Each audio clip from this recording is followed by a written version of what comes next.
பெண்களுக்கு சொத்துரிமை இது வந்து கலைஞர் கொண்டுட்டு வந்த திட்டம். இது வந்து 89ல் கொண்டுட்டு வந்ததுன்னு நினைக்கிறேன். ஏன்னா அதுக்கப்புறம் அப்போ கல்யாணம் ஆனவங்களுக்கு எல்லாமே வந்து சொத்தில் உரிமை உண்டு அப்படின்னு சொல்லிட்டு, இது டவுனில் எந்த அளவுக்கு சாத்தியம்னு தெரில. ஆனால் கிராமத்தில் இருக்கிறவங்களுக்கு இது ரொம்ப பெரிய, பெண்களுக்கு வந்து ரொம்ப பெரிய பயனாக இருக்குது. எங்கள் ஊரில் இதை பற்றி நடந்த ஒரு சம்பவத்தை தான் நான் சொல்ல போகிறேன். எங்கள் ஊரில் ஒருத்தருடைய அப்பா வந்து சமீபத்தில் இறந்துட்டார். அவர் இன்னும் 4 வருஷம் கழித்து தான் ரிட்டையர் ஆக போகிறாரு. அவர் பேரில் வந்து சொத்து மாற்றுறதுக்காக எல்லாம் பண்ணாங்க. அவருடைய அக்காங்க வந்து 2 பேர். ஒருத்தர் வந்து ரொம்ப பணக்காரராக இருக்கிறாங்க, ஒரு அக்கா வந்து ரொம்ப பணக்காரராக இருக்கிறாங்க.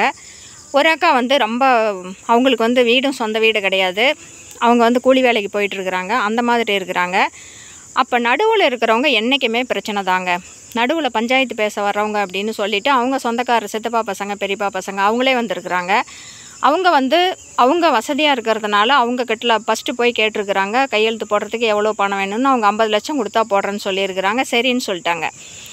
இந்த 2வது அக்கா வந்து ஏழையாக இருக்கிறதுனால அவங்களே டிசைட் பண்ணிட்டாங்க 5 லட்ச ரூபா கொடுத்தா போதும் அப்படின்னு சொல்லிட்டு. இதுவும் அதை பற்றி எதுவும் பெருசாக எடுத்துக்கல. சரி, அவங்க வசதியாக இருக்கிறாங்க, அதனால் 50 லட்சம், நமக்கு 5 லட்சம் தான் அப்படின்னு சொல்லிட்டு இந்த அக்காவும் வந்து எடுத்துக்கல, கையெழுத்து போடுறேன்னு சொல்லிட்டாங்க. அந்த அக்காவுடைய பையன் வந்து, அந்த அக்காவுக்கு ஒரு பையன். அந்த பொண்ணு வந்து ஸ்கூலில் படிக்குது. +1 +2 அப்போ படிச்சுட்டு இருந்தது, இப்போ காலேஜ் போகுது.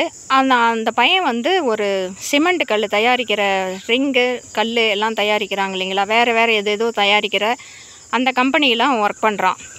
அந்த அக்காவும் அந்த கம்பெனியில் ஒர்க் பண்ணுறாங்க.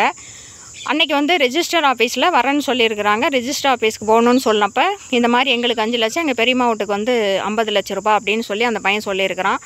அந்த ஓனர் அண்ணா தான் இதில் எல்லா ஹீரோவே அவர் தான். அது என்னடா அவங்களுக்கு 5 லட்சம் அவங்களுக்கு 50 லட்சம்னு கேட்டிருக்கிறாரு. இல்லை, அவங்களுக்கு வந்து 5 லட்ச ரூபா கொடுத்தா அவங்க வாங்க மாட்டாங்களாம் அப்படின்னு சொல்லிவிட்டு அந்த அண்ணன் சொல்லியிருக்கிறாரு.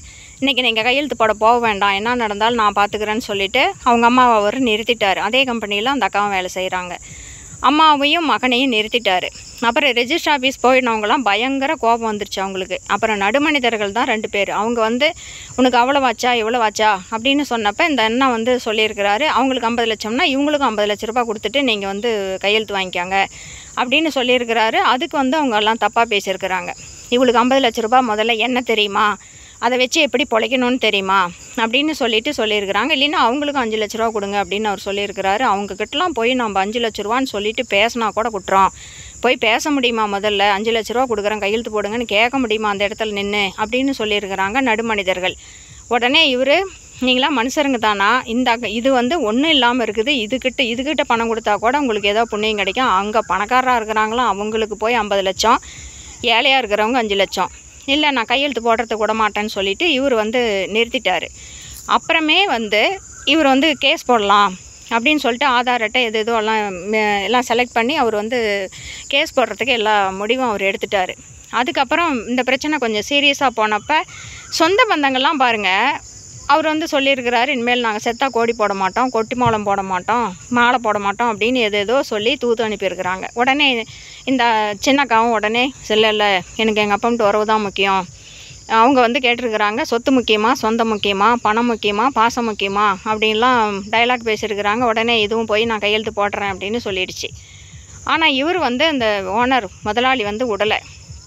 நீ வந்து அப்படி போனீன்னா வெடியறதுக்குள்ளே உங்கள் பையன்கிட்ட சொல்லி உன்னை போட்டு தள்ளிட சொல்லிவிடுவேன், அப்புறம் உன் பையன் தானே கையெழுத்து போடணும், அதை நான் பார்த்துக்கிறேன், நீ கம்முன்னு இருமா, ஒரு சந்தர்ப்பம் கிடச்சிருக்குது, நீங்களாம் ரொம்ப கஷ்டப்படுறீங்க, எத்தனை நாளைக்கு இந்த பையனுக்கெல்லாம் எப்படி கல்யாணம் பண்ணுவேன், உனக்குன்னு சொந்தமாக வீடு வாசல் எதுவுமே கிடையாது, என்ன இல்லாமல் கிடக்குறாங்க அப்படின்னு சொல்லிவிட்டு அவருக்கு சொத்து மதிப்பெல்லாம் சொல்லியிருக்கிறாரு. அவங்களுக்கு வந்து 3 ஏக்கரா காடு இருக்குதான். 1 ஏக்கர் வந்து அது ஏகப்பட்ட விலைக்கு போகுதான். 1 ஏக்கரே வந்து நிறையா கோடி கணக்கில் போகுது. அதனால் வந்து நீ எந்த இதுவும் பண்ண வேண்டாம், நான் தான் எல்லா பொறுப்பையும் எடுத்துக்கிறேன்னு சொல்லியிருக்கிறேன்ல அப்படின்னு சொல்லியிருக்கிறாரு. அப்புறம் திருப்பியும் அது கம்முனுந்துக்குச்சு. அப்புறமே வந்து திருப்பியும் சண்டைக்கு வந்திருக்கிறாங்க. இவர் சொல்லிட்டாரு, நீங்கள் கோடி போட வேண்டாம், செத்தாத சகோதர முறையில் நானே கோடி போட்டுக்கிறேன், நீங்கள் ஒன்றும் கையளவுக்கே வர வேண்டாம், நானே பார்த்துக்கிறேன் அப்படின்னு சொல்லியிருக்கிறாரு. அப்புறம் உடனே நீ அவனை வச்சிட்டு இருக்கிறியா அப்படின்னு சொல்லி அந்த அக்காவெல்லாம் பேசியிருக்கிறாங்க. அவர் வந்து கிளீனாக சொல்லிட்டாரான், வச்சிட்டுக்கிறேன்னு சொன்னால் வச்சிட்டுக்கிறேன், சகோதரன் சொன்னால் சகோதரன், உங்களால் ஆனதை பார்த்துக்காங்க அப்படின்னு சொல்லிவிட்டு அப்புறம் கேஸ் ஃபைல் பண்ணதுக்கப்புறம் திருப்பி அவங்க சமாதானம் பேச போனவங்க திருப்பியும் போயிருக்கிறாங்க. அப்போ வந்து அவர் வந்து சொல்லியிருக்கிறாரு 5 கோடி அப்போ வந்து 50 லட்சம் சொன்னேன், இப்போ வந்து 5 கோடி. இதுக்கு நடுவில் என்ன நடந்துச்சுன்னா 50 லட்சம் கொடுத்து கையெழுத்து வாங்குறவங்ககிட்ட வாங்கிக்கிட்டாங்க. இது மட்டும்தான் பெண்டிங்கில் இருந்திருக்குது. அப்புறம் வந்து 5 கோடி ரூபா, 4 கோடியே 99,90,999 ரூபா கொடுத்தா கூட, ₹1 கம்மியாக கொடுத்தா கூட நான் கையெழுத்து போடுறதுக்கு விட மாட்டேன். உங்களுக்கு சம்மதம்னா 5 கோடி ரூபா. அதனுடைய வேல்யூவேஷன் என்னன்னு எனக்கு தெரியும். இல்லைன்னா நீங்கள் பாகத்தை பிரிக்க வேண்டியதாக இருக்கும். 3 ஏக்கர் நிலம் மெயின் ரோட்லேயே இருக்குது. நான் 1 ஏக்கர் பிரிச்சுடுவேன் அப்படின்னு சொல்லிட்டு இவர் மிரட்டி இருக்கிறாரு. அது 1 ஏக்கருடைய வேல்யூவேஷனே ரொம்ப ஓவராக போகும் போல் தெரியுது. அதனால் அவங்க வந்து அப்புறம் சுற்றி வளைச்சி கெஞ்சி அது பண்ணி இது பண்ணி 4:30 வரைக்கும் இறங்கினாங்களாம். இல்லை நான் தான் சொல்லிட்டேன்ல, ₹1 கம்மினா கூட முடியாது அப்படின்னு சொல்லிட்டு அந்த அம்மாலாம் மயக்கம் போட்டே விழுந்துருச்சான். 4.5 கோடி ரூபா கொடுக்குறேன்னு சொன்னப்போ அந்த அக்கா மயக்கம் போட்டே விழுந்துருச்சான், அந்த அளவுக்கு.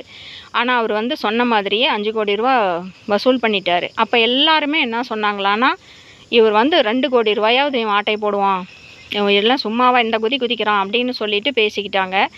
ஆனால் வந்து அவர் 1 பைசா கூட எடுக்கலை. 5 கோடி ரூபா இந்த கையில் வைங்க, இந்த கையில் கையெழுத்து வாங்கிக்காங்க. அவங்க வந்து என்ன சொல்லியிருக்கிறாங்க, நாங்கள் நிலம் விற்று தான் பணம் கொடுக்க முடியும், கையில் காசு இல்லை, அதனால் வந்து கையெழுத்து போட்டால் தான் நாங்கள் நிலமே வைக்க முடியும் அப்படின்னு சொல்லி, நீங்கள் நிலம் விற்றுக்காங்க, நகை விற்றுக்காங்க, என்ன வேணாலும் பண்ணிக்காங்க, இந்த கையில் காசு வச்சிங்கன்னா அந்த கையில் கையெழுத்து நான் போடுறதுக்கு விடுவேன். அதுக்கு கையெழுத்தே போட தெரியாதான், ரேகை தான். அப்புறம் வந்து வேறு வழியே இல்லாமல் அவங்க 5 கோடி ரூபா கொடுத்துருக்குறாங்க. அது வாங்கிட்டு இவர் வந்து ஆனால் க்ளீனாக அந்த பையனை, அந்த அம்மா, அந்த பொண்ணு எல்லாமே செட்டில் பண்ணி கொடுத்துட்டாரு. 1 பைசா கூட அவர் எடுக்கலை. அவர் வந்து ஒரு கடவுளுக்கு சமமாக நின்று அவர் வசூல் பண்ணி கொடுத்துருக்குறாருங்க.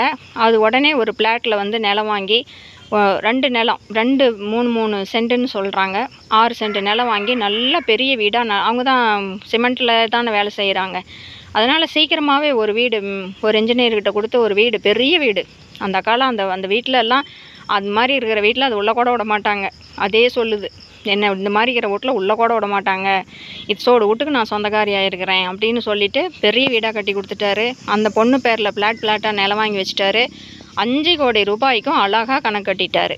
இப்போ வந்து நீ என்னை விட வசதி ஆகிட்ட, நீ இப்போ ஒன்றும் இல்லாதவனா இருந்தால் கூலிக்காரனை வந்தடா, நீ என்னை விட இப்போ வசதியாக இருக்கிற, நீ தனியாக வேலை பாருன்னு சொன்னப்போ, இல்லைண்ணா எனக்கு வந்து அவங்க சொன்ன மாதிரி என்னவும் தெரியாது, படிக்கவும் தெரியாது, எதுவும் தெரியாது, நான் வந்து சோறு தின்னதே இந்த காரைக்கல்லில் தான், அதனால் நான் இங்கேயே வேலை பார்த்துக்கிறேன் அப்படின்னு சொல்லிவிட்டு அந்த பையன் சொல்லிட்டானா. ரொம்ப நல்ல பையன் போல் தெரியுது. நான் இங்கேயே இருந்துக்கிறேன், நான் இன்னொட்டு எங்கேயும் போய் என்னால் பொழைக்கவே முடியாது, எனக்கு பயமாக இருக்குது, முன்ன கூட தைரியமாக இருந்தேன், இப்போலாம் எனக்கு பயமாக இருக்குது அப்படின்னு சொல்லிட்டு அவன் அப்போ வந்து கூலி கொடுத்துட்டு இருந்தாரான். இப்போ வந்து ஏதோ மாத சம்பளம் போட்டு கல் இருக்கிறவங்களுக்கு மேஸ்திரியா என்னவோ அது அந்த போஸ்டிங் கொடுத்துருக்குறாராம். அவர் வந்து சொன்னது, அந்த அக்கா வந்து ஒரு தடவை சூடாக சாப்பாடு, கூலிக்காரங்கள்லாம் சாப்பாடு கொண்டு வந்து சாப்பாடு சொன்னப்போ, இந்த காரைக்கல் தூக்கி என் கையெல்லாம் ஓட்டை போட்டுருச்சுன்னா என்னால் வந்து சூடாக சாப்பிட முடியாது, ஜில்லுன்னு ஆறட்டும், நான் எல்லாம் சாப்பிட்டுட்டு போனோட்டி சாப்பிட்டுக்கிறேன்னு அந்த அக்கா சொல்லிச்சான். அப்போ கையை காட்ட சொல்லி பார்த்தப்ப அந்த அண்ணாவுக்கு கண்ணு தண்ணியே வந்துருச்சான், கை ஃபுல்லும் ஓட்டையாக இருந்துச்சு. அப்புறம் தான் நான் எல்லாத்துக்குமே வந்து இந்த க்ளவுஸ் வாங்கி கொடுத்தேன், அப்படி இருந்துச்சு அந்த கை ஓட்டையா. ஒரு பொம்பளையால் சூடாக சோறு கூட சாப்பிட முடியாது, ஒரு டம்ளர் பிடிக்க முடியாதுன்னா அது எப்படி அடுப்பில் தான் ஒரு வேலை செய்யும், சாப்பாடு தான் எப்படி வடிக்கும், அது வீட்டில் தான் எப்படி வேலை செய்யும், ஒரு உப்பு போட்டு புளி தான் எப்படி கரைக்கும். அதனால தான் நான் நினச்சி பார்த்து இவங்களுக்கு எனக்கு கண்ணு தண்ணியே கலங்கி போச்சு. ஒரு சகோதரங்கிற முறையில் ஒரு கொஞ்சோண்டு கொடுத்து உதவி பண்ணியிருந்தா ஆகாதுன்னு 5 லட்சம் கொடுக்குறேன், 2 லட்சம் கொடுக்குறேன்னு சொல்லிட்டு இந்த மாதிரி பண்ணிட்டாங்கன்னு எனக்கு கோவத்தில் தான் நான் இறங்கினேன் அப்படின்னு சொல்லிட்டு ரொம்ப திமிரா சினிமா ஹீரோ மாதிரி, அவர் வயசானவர் தான், நல்லா இறங்கி வாங்கி கொடுத்துட்டாரு. இப்போ அந்த குடும்பம் ஜேன்னு இருக்குது. அந்த பொண்ணை வீட்டு வேலைக்கு கூட வந்து வச்சிக்க மாட்டாங்க, அந்த அளவுக்கு இருந்தவங்கெல்லாம் இன்றைக்கி வந்து அந்த பொண்ணு கேட்டுட்ருக்குறாங்க. அது இப்போ காலேஜ் போயிட்டுருக்குது. எங்கள் ஊர்லேயே அது ரொம்ப பெரிய இடத்துல ஏன் கேட்க மாட்டாங்க, கிட்டத்தட்ட எவ்வளோ அது பேர்லேயே ஏகப்பட்ட கோடிக்கணக்கில் வந்து நிலம் வாங்கி வச்சுட்டாரு. நிலமாவே எல்லாம் பிளாட்டாக வாங்கி கொடுத்துட்டாரு. அவரே ஆளினால் வந்து அசையா சொத்துக்களாக வாங்கி க்ளீனாக அந்த அம்மா பேரில் கொஞ்சம் பணம் டெபாசிட் பண்ணிட்டாரு. அவர் சொன்னது, இனிமேல் வந்து நீ கார வேலைக்கு வர வேண்டாம், நீ வீட்லேயே இருமா, ஏதோ பிள்ளை காலேஜ் போகுது பார்த்துக்கிட்டு வீட்லேயே இரு அப்படின்னு சொல்லிட்டாரு. இப்போ பாருங்கள், 5 லட்ச ரூபாய் எங்கே, அதுக்கு நடுவில் இன்னொரு சண்டை என்ன வந்துருச்சுன்னா, அந்த 50 லட்ச ரூபா கொடுத்துட்டு வாங்கிட்டு கையெழுத்து போட்டவங்க இப்போ சண்டை, பயங்கரமாக பிரச்சனை, எனக்கும் 5 கோடி ரூபா வேணும் அப்படின்னு சொல்லிட்டு. அப்போ இவர் இருந்தாராம், அந்த அம்மாவுக்கு 5 லட்ச ரூபா கொடுக்குறேன்னு சொன்னப்போ, நீங்கள் அவளுக்கு ஏன்டா கம்மியாக கொடுக்குறீங்க, அவளுக்கும் அவ்வளவே கொடுங்கன்னு ஒரு வார்த்தை சொல்லலை. நான் உள்ள நுழைஞ்சி சண்டை போட்டப்போ நான் வச்சிட்டு இருக்கிறேன் அப்படி இப்படின்னு தப்பாக பேசினாங்க, அப்போ உள்ள நுழைஞ்சி அவளை பற்றி ஏன்டா இப்படி பேசுகிறீங்க அப்படின்னு சொல்லிட்டு ஒரு வார்த்தை சொல்லலை. இப்போ வந்துட்டு அவளுக்கு ஏன் கொடுத்தீங்க 5 கோடி, எனக்கும் அவ்வளோ கொடுங்கன்னு சொல்லிட்டு அப்படின்னு சொல்லிட்டு அதுக்கிட்டையும் சண்டை போட்டிருக்கிறாரு. இப்போ சகோதரன் வந்து இந்த அக்கா கூட உறவு.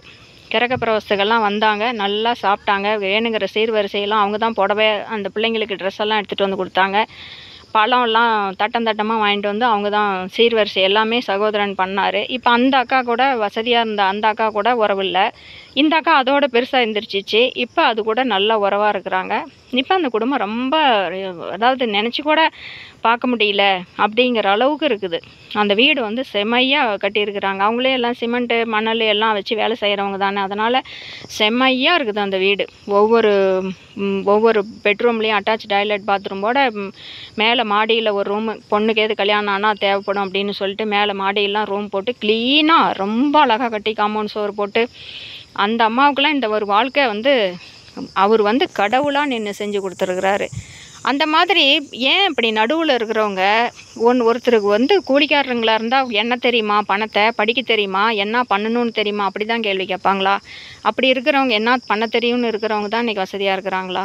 எது எப்படியோங்க, கிராமத்தில் நிலம் இருக்கிறவங்க இந்த சட்டம் ரொம்ப செல்லுபடியாகுது. டவுனில் இருக்கிறவங்களுக்கு செல்லுபடி ஆகுதோ இல்லையோ, கிராமத்தில் நிலம் வச்சுருக்கிறவங்களுக்கு இந்த சட்டம் வந்து நல்லா அவங்க ஒரு வசதி வந்து அவங்க சாவர வரைக்கும், அந்த பெண்கள் சாவர வரைக்கும் அவங்களுக்கு எந்த பிரச்சனையும் இல்லை அப்படிங்கிற அளவுக்கு வந்து இப்போ கொண்டு வந்து அந்த அண்ணன் நிறுத்திட்டாரு. அந்த பையனா அந்த அண்ணன் ஃபோட்டோவை வச்சு, பெரிய ஃபோட்டோ அவங்க காலில் இருக்குது அந்த அண்ணாவோட ஃபோட்டோ, அவன் வச்சு நல்லா சாமி மாதிரி பார்த்துக்கிட்டு இருக்கிறான். அவரும் நல்லா பையன் மாதிரி பார்த்துக்கிறாரு. ஒன்றும் பிரச்சனை இல்லை. அந்த அக்காவும் நல்லா இருக்கிறாங்க.